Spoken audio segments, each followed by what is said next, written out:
wapo ambao wamemaliza elimu yao ya sekondari na wanaendelea level, lakini wa mwisho kabisa yuko primary kidato cha 4. Okay, shukrani sana.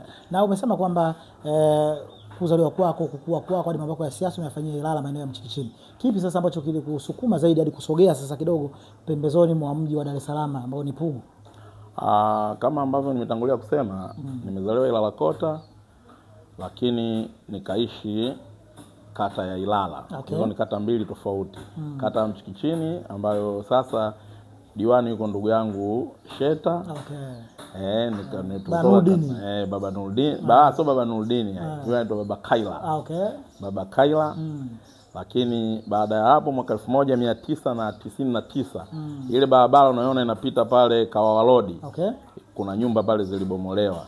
Nyumba zilizobomolewa miongoni zilikuwa nyumba ya zetu sisi ambapo tunaishi pale, imepita ile barabara Kawawa Road. Kwa sisi tukahamia Sharifu Shamba. Tukahamia Sharifu Shamba mwaka 2006. Nilianza kuingia kwenye sanduku la kula, nikichaguliwa kama mwenyekiti wa umoja wa vijana wa tawi la Amana.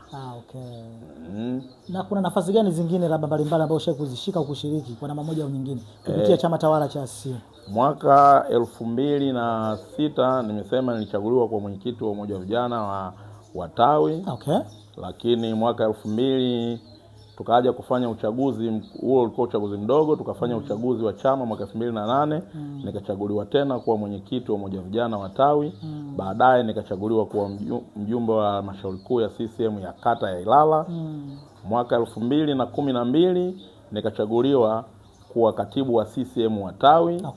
Lakini mwaka huo 2012 nilichaguliwa kuwa mjumbe wa baraza la umoja wa vijana la wilaya ya Ilala.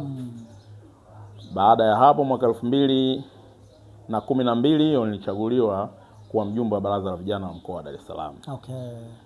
Baada ya hapo 2017 nilihamishia mimi Pugu, nilihamia mwaka 2010.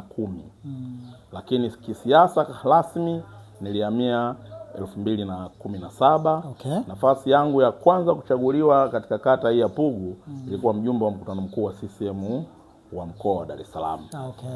Mwaka 2017.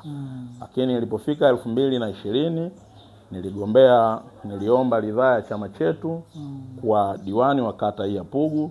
Tulikwenda kwenye kura za maoni, niliongoza. Lakini vikao vya chama chetu viliniambia bado, kwa hiyo sikuteuliwa, akateuliwa dada yangu Imelda Samjela. Tukarudi kufanya kampeni kuhakikisha chama kinashinda. Tulipambana na mimi ndio nilikuwa meneja kampeni.